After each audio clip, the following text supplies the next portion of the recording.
The evening air was thick with tension and perfume. The lights of the grand ballroom glimmered like 1,000 tiny stars, reflecting off champagne glasses and diamond necklaces. Emma stood near the entrance, clutching her small purse so tightly that her knuckles turned white. She could feel her heart pounding in her chest. Tonight wasn't supposed to be this stressful. She had planned everything perfectly: her dress, her hair, her confident smile, but one phone call had ruined it. Her date had just cancelled, not just any date, her ex-boyfriend, Ryan, who had promised to come with her to her sister's engagement party. The same Ryan who had left her 6 months ago for someone more ambitious. And now, here she was, alone, about to walk into a room full of people who all knew him and worse, who all pitied her. She looked around in panic, watching couples arrive arm in arm. Her sister would be announcing her engagement soon, and Emma knew her mother would give her that look again, the one that said,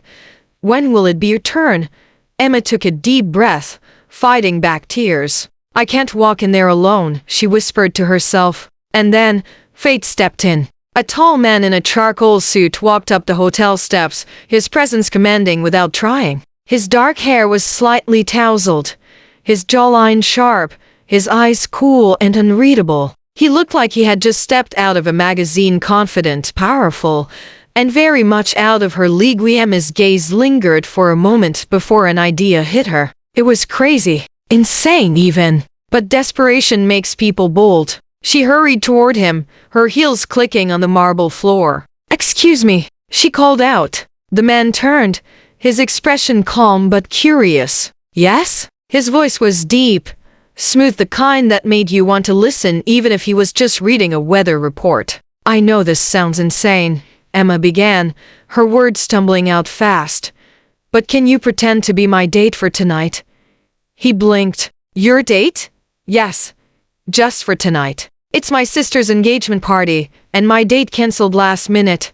And she took a breath, realizing how ridiculous she sounded. "I just can't go in there alone." For a moment, he said nothing. Then, to her shock, his lips curved into a slight smile. "All right. Wait, you'll do it?" He shrugged. "Sure. Why not?"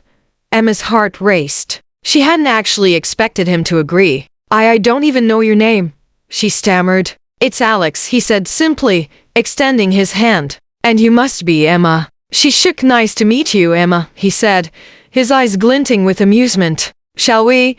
Before she could change her mind, Alex offered his arm. Emma slipped her hand through his, feeling a strange sense of safety. Together, they walked into the ballroom. Her sister, Lily, rushed over, her eyes wide. "Emma, you made it!" She glanced at Alex, curiosity flashing in her expression. "And you brought someone?" "Yes," Emma said, forcing a smile. "This is Alex, my date."